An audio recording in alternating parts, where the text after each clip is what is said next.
10 membres du gouvernement malien sont face à une forte délégation des Nations Unies. Le chef des opérations de paix de l'ONU et les membres de sa délégation discutent avec les autorités maliennes sur l'avenir de la MINUSMA. En effet, depuis une année, le gouvernement de transition du Mali tente de recadrer les mouvements des casques bleus sur le terrain. Face à cette situation contraignante pour la MINUSMA, les Nations Unies et le Mali se sont mis d'accord sur une revue stratégique de la MINUSMA pour la prise en compte des préoccupations de toutes les parties.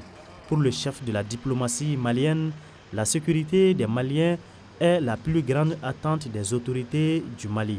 Et notre coopération avec les Nations Unies sera jugée à l'aune de l'efficacité ou en tout cas de l'amélioration que nous pouvons apporter à la sécurité des Maliens. Il y a beaucoup d'autres priorités, le processus politique, la mise en œuvre de l'accord pour la paix, la question des infrastructures, la question de la contribution au développement économique du pays, la question des droits de l'homme, mais aucune de ces priorités ne peut être même envisagée en dehors d'un cadre de sécurité. Donc la sécurité demeure la priorité numéro 1.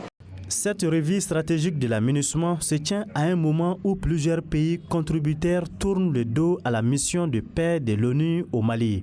C'est donc l'occasion pour Jean-Pierre Lacroix, secrétaire général adjoint des Nations Unies, chef des opérations de paix, de rappeler la place de tous et de chacun dans le bon fonctionnement de la MINUSMA.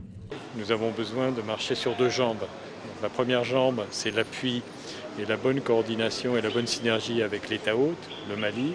La deuxième jambe, c'est le soutien de nos États membres, parce que ce sont eux qui décident de l'avenir de la mission. États membres du Conseil de sécurité, États contributeurs financiers, parce que ce sont eux qui payent, et aussi contributeurs de troupes et d'éléments de police.